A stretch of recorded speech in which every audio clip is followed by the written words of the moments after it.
Everything's okay.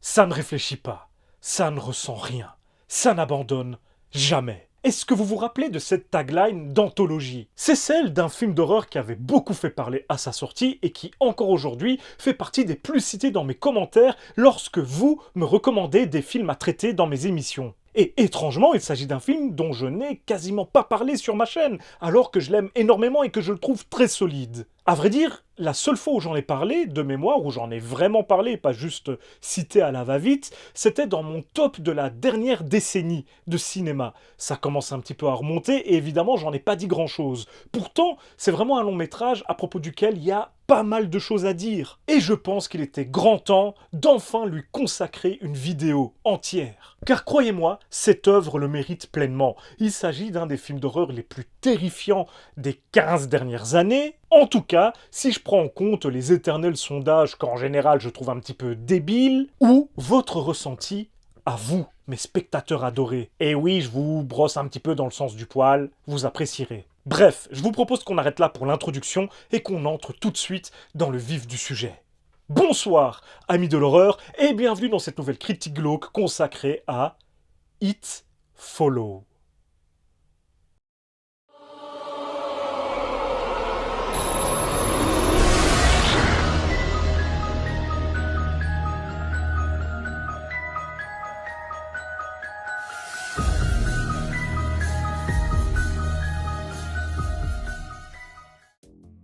Rappelez-vous, It Follow sortait en 2014, et oui, ça fait déjà 12 ans. Il était réalisé par David Robert Mitchell, qui depuis a réalisé notamment le plutôt cool Under the Silver Lake. Mais à l'époque, It Follow est seulement son deuxième long métrage, et il n'est pas encore très identifié du grand public, et encore moins du public de films d'horreur. Pourtant, il va poser une véritable bombe avec ce film qui, encore aujourd'hui, est considéré par beaucoup comme l'un des meilleurs films d'horreur américains, peut-être même de tous les temps. D'ailleurs, si vous avez vu le film, n'hésitez pas à me dire si vous pensez que cette évaluation est un petit peu exagérée. Personnellement, je ne sais pas si je dirais que c'est l'un des meilleurs films d'horreur de tous les temps, mais si on réduit ça aux 15 dernières années et au cinéma d'horreur américain, je pense que oui, il a sa place dans le top quand même. Et c'est pas rien. Mais avant d'en dire plus, venez on s'intéresse un petit peu à ce que ça raconte finalement. Dans It Follow, nous suivons une jeune femme nommée Jay, campée par Maika Monroe, qui, après avoir couché avec son date, va être pourchassée sans relâche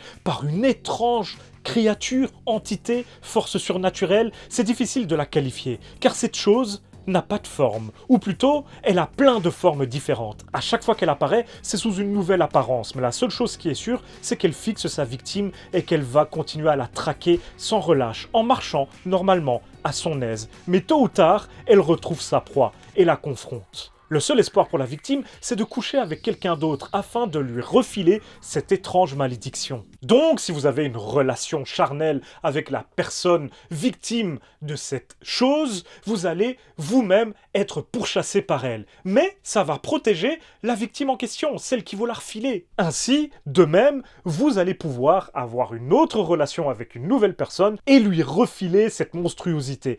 Et ainsi de suite. Mais si la chose vous chope et vous tue, la suivante, ce sera la personne qui vous l'avait donnée. En gros, on a une espèce de transformation de la malédiction de Ring, par exemple, un petit peu remaniée, on lui ajoute évidemment la dimension sexuelle, et puis c'est un petit peu différent, mais on est un petit peu dans le même ordre d'idées, et force est de constater que ce genre de concept dans le cinéma d'horreur, ça a toujours fonctionné, et même si on en avait un petit peu moins dans les années 2010, It Follow a prouvé que c'était toujours pas vraiment passé de mode, que c'était toujours aussi efficace. Mieux encore, It Follow a tellement marqué les esprits, son concept était si fort, si pertinent, qu'il a lancé toute une nouvelle vague de high concept horrifique, et même j'irai un peu plus loin, il en a fait l'une des normes de l'industrie américaine. Aujourd'hui, si on regarde tout ce qui est sorti sous le pavillon Blumhouse par exemple, mais même via d'autres producteurs concurrents, eh bien on a une énorme propension de films d'horreur type high concept. Par exemple, si on prend les films Smile, j'aimais pas trop le premier, mais le deuxième j'ai beaucoup aimé, ce sont des descendants directs de It Follow.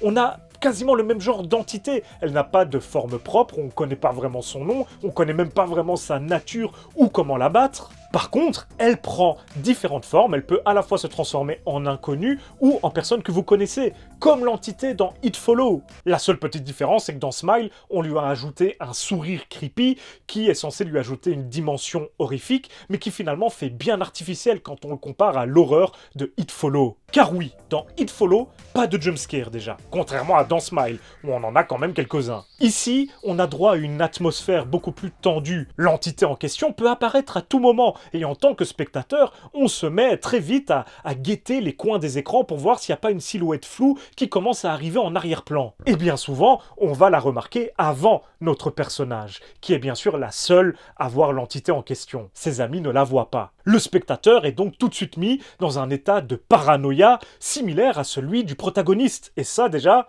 premier bon point, c'est plutôt cool. En plus, même si on va pas avoir droit à ce sourire un petit peu artificiel, encore une fois, un peu gratuit, un ressort grossier pour créer de l'horreur, eh bien ça veut pas dire que les formes que va prendre notre entité ne vont pas être effrayantes. On a le droit à tout un tas d'idées hyper dérangeantes, quand ce sont pas des personnes nues, tout simplement, ce qui est quand même un petit peu bizarre, et ça rejoint notamment la théorie de Chiaki Konaka, le grand théoricien de la J-horror, qui disait que pour faire peur au spectateur, il faut sortir un élément de son contexte, nous proposer des éléments, des personnages, à des endroits ou dans des conditions qui ne devraient pas être. C'est pas hyper clair. Alors admettons, comme dans It Follow, qu'à un moment, notre personnage voit un homme dans la quarantaine, complètement nu, au-dessus d'un toit, qui la regarde partir sans bouger. Ça n'est pas normal. Voilà. Cet homme n'est pas censé être nu à cet endroit, il n'est même pas censé se tenir sur un toit, tout simplement, et donc ça crée un malaise, au minimum, chez le spectateur.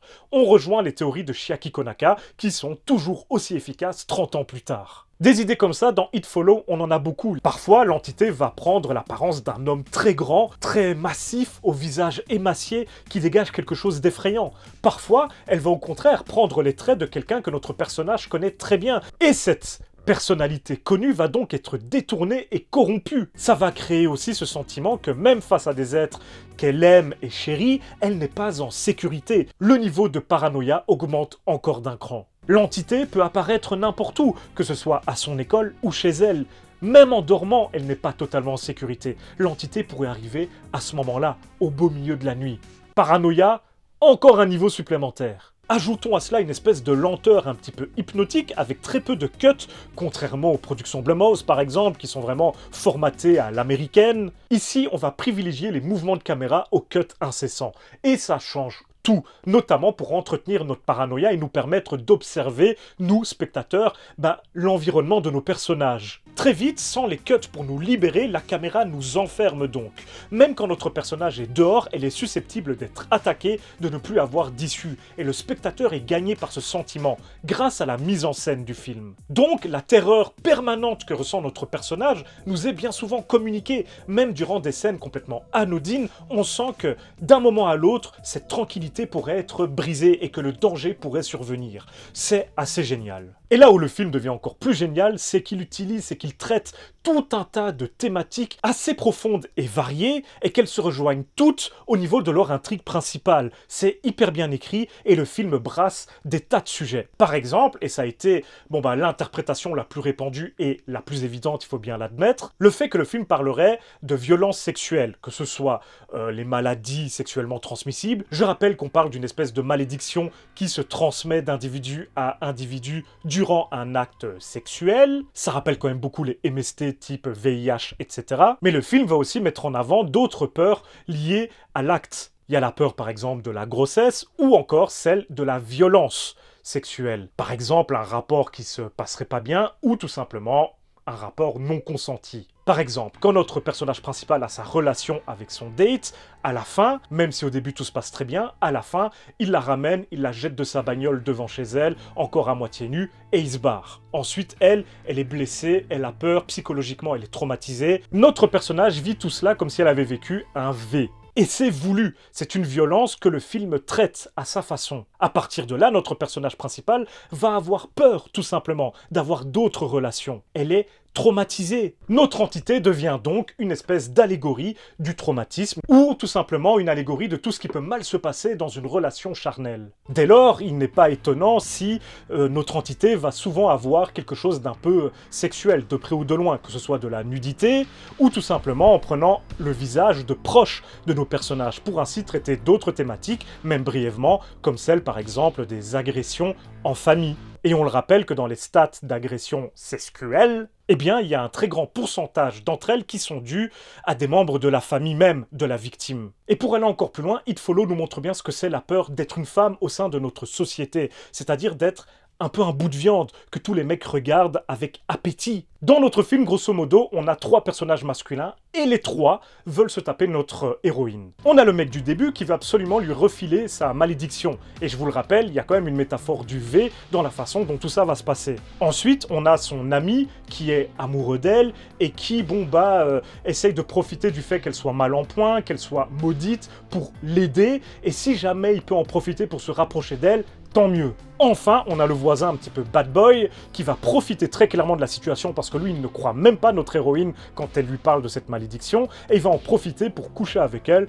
pensant qu'il n'y a aucun danger à cela, mais étant bien content de pouvoir rendre ce service à notre personnage. Les 3 n'attendent qu'une opportunité de pouvoir se la faire, entre gros guillemets. À côté de ça, It Follow est quand même un film qui ose parler de sexualité sans trop de tabous et de façon assez réfléchie. C'est quand même assez rare d'avoir un film d'horreur américain dans lequel on a une jeune femme comme ça qui couche avec 3 personnes différentes dans le même film et sans aucun jugement de notre jeune fille, car on comprend pourquoi elle le fait et qu'il n'y a aucun puritanisme là-dessous. Car un autre aspect du film, qui est assez peu évoqué à mon sens, c'est son discours sur la société américaine, et notamment sur les jeunes de cette société, et de l'Amérique profonde en particulier. Nos personnages vivent dans une espèce de banlieue toute pourrie où il se passe jamais rien, où ils ont rien à faire de leur journée, où ils sont tout le temps là à jouer aux cartes, à discuter, à regarder la télé. Il n'y a aucune activité en tant que telle, il n'y a pas vraiment d'autres jeunes dans le quartier. En gros, ils s'emmerdent et dès qu'ils voyagent, dès qu'ils vont à un autre endroit, c'est encore pire. On voit que des banlieues complètement abandonnées, les adultes sont quasiment invisibles,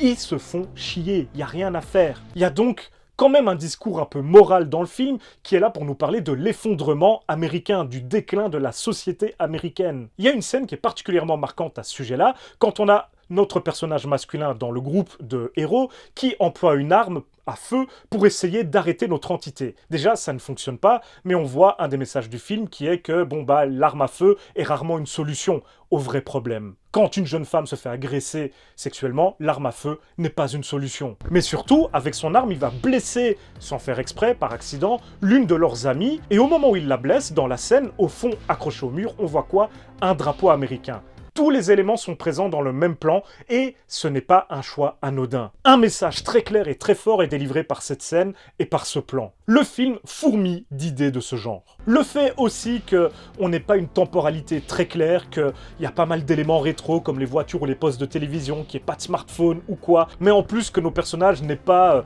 un style vestimentaire très facile à rattacher à une époque en particulier. Ça pourrait être un film qui se déroule de nos jours comme il y a 20 ans. Eh ben c'est fait exprès, c'est pour ne pas pouvoir le rattacher à une époque particulière, mais aussi pour pouvoir nous dire que toutes ces thématiques, elles étaient valables il y a 30 ans, mais elles le sont toujours aujourd'hui. Franchement, encore une fois, je pense qu'aussi bien en termes d'écriture que de mise en scène, c'est hyper bien pensé. Notre entité est à la fois la métaphore de plein de concepts et en plus un antagoniste de film d'horreur très fort. Et en plus, j'ai même pas encore évoqué toutes les possibilités de propos, de discours, de signification qu'on a du film. Il y en a une qui me plaît particulièrement, c'est l'idée que notre entité, c'est juste une symbolique du temps qui passe ou de la mort elle-même. Peu importe ce que vous ferez, elle vous traquera partout où vous irez. Elle peut tomber n'importe quand, sous n'importe quelle forme. Mais surtout, on a pas mal de personnages qui vont parler de leur peur de grandir. Et du coup, le fait qu'on n'ait pas d'adultes dans le film, par exemple, ça peut être ça aussi. C'est que nos personnages sont en train de grandir. Ce sont tous des grands adolescents / jeunes adultes. Donc, en plus, It Follow est une espèce de coming of age movie. Et notre héroïne est devenue une adulte après avoir subi de la violence sexuelle, ce qui l'a fait basculer dans un autre monde où elle a perdu son innocence et où tout est devenu froid et dangereux. Et c'est ça la malédiction de la créature. À partir de là, Elle est confrontée à de la violence et c'est à partir de ce moment-là que ses parents, et notamment sa mère, n'apparaît plus du tout du film. Elle ne peut pas avoir de soutien de la part de ses parents parce que maintenant c'est une adulte, ce n'est plus une enfant, elle n'a perdu son innocence, sa fragilité. La seule fois où son père va apparaître, c'est parce que l'entité va utiliser ses traits. Vous voyez bien le parallèle que le film vous propose ici. Mais donc on va avoir droit à des lignes de dialogue de nos personnages particulièrement parlantes. Au tout début, on a le fameux mec qui va refiler la malédiction à notre héroïne, qui va jouer à un jeu où il va devoir prendre une personne au hasard dans un cinéma où ils attendent et dire pourquoi il aimerait être à la place de cette personne. Il va choisir un gamin et il va dire « Ce gamin a la vie devant lui, je l'envie tellement. Il peut faire n'importe quoi, il n'y aurait aucune conséquence. Il pourrait même se faire pipi dessus, c'est pas grave, c'est un gamin. On lui pardonne, il n'y aura pas de conséquences. Moi, je ne peux plus faire tout ça. » Ce qui est génial avec cette ligne de dialogue, c'est qu'elle peut correspondre à toutes les lectures que je viens de vous proposer. Celle de la MST. Notre personnage sait qu'il est atteint d'une MST à travers la malédiction et qu'il pourrait mourir à tout moment. Il a donc peur de ne pas pouvoir vieillir, de ne pas pouvoir mener sa vie. Si notre entité représente la mort elle-même, eh bien alors notre personnage a peur de la mort. Il a peur de grandir et de vieillir. Et c'est aussi pour ça qu'on va avoir le droit à pas mal de photos de famille où on va voir nos personnages enfants près de leurs grands-parents ou parents, à chaque fois à des âges divers. À chaque fois qu'on va voir une photo de ce genre dans le film, les personnes présentes n'auront pas le même âge. On voit que le vieillissement, le fait de prendre de l'âge, est vraiment l'une des thématiques que le film veut apporter. Notre héroïne elle-même, après sa fameuse relation qui va lui apporter tous ses problèmes, elle a quelques minutes durant lesquelles elle explique quel était son rêve d'enfant, celui de grandir, de visiter le monde, de mener une vie amoureuse paisible. Ce qui va être cassé par à peu près toutes les lectures qu'on peut avoir du film. Le fait qu'elle ait peut-être chopé une maladie, le fait que finalement, c'est pas si bien d'être une adulte, que c'est dangereux, que ça fait peur, le fait que son innocence ait été détruite par une relation qui s'est mal passée. Non, vraiment, la plupart des lignes de dialogue sont géniales, et c'est sans compter les lectures qu'on a dans le film, que ce soit des lectures de bouquins ou d'une espèce de prophétie un peu comme celle des restos chinois. À chaque fois, c'est hyper lourd de sens, et en plus, le film utilise ces lectures pour proposer soit des moments effrayants, soit des moments graves, des moments émouvants. Le moindre son est utilisé à la perfection par le film, que ce soit les musiques, les bruitages, les dialogues, tout sert à entretenir l'ambiance. C'est hyper bien pensé. En ce sens, c'est un peu un précurseur des productions A24 qui suivront un petit peu son chemin, les Hérédités et compagnie qui proposeront un travail sur le son de qualité assez spectaculaire. C'était déjà présent dans It Follows. Enfin, on a dans It Follows un aspect assez hypnotique, en dehors du temps, comme je l'ai déjà dit, mais qui va faire penser à un cauchemar qui ne s'arrête jamais. D'ailleurs, cette idée d'un antagoniste qui vous poursuit, peu importe où vous allez, en changeant chaque fois de forme, en venant perturber des moments agréables avec les gens que vous aimez le plus, parfois même en prenant le visage de quelqu'un que vous aimez et en qui vous avez confiance, tout ça, ce sont des éléments propres au cauchemar. Et c'est l'une des rares concessions que le réalisateur va faire en interview, car il reste assez mystérieux sur tous les véritables sens qu'il a voulu donner à son film. Mais c'est qu'il s'est inspiré de ses cauchemars pour l'écrire, et ça se ressent. Le film arrive parfaitement à capter l'essence même du mauvais rêve. Il y a quelque chose d'onirique dans It Follows, alors même que le film n'exploite pas particulièrement la forme esthétique des rêves, ou en tout cas celle qu'on peut essayer de capter dans un film.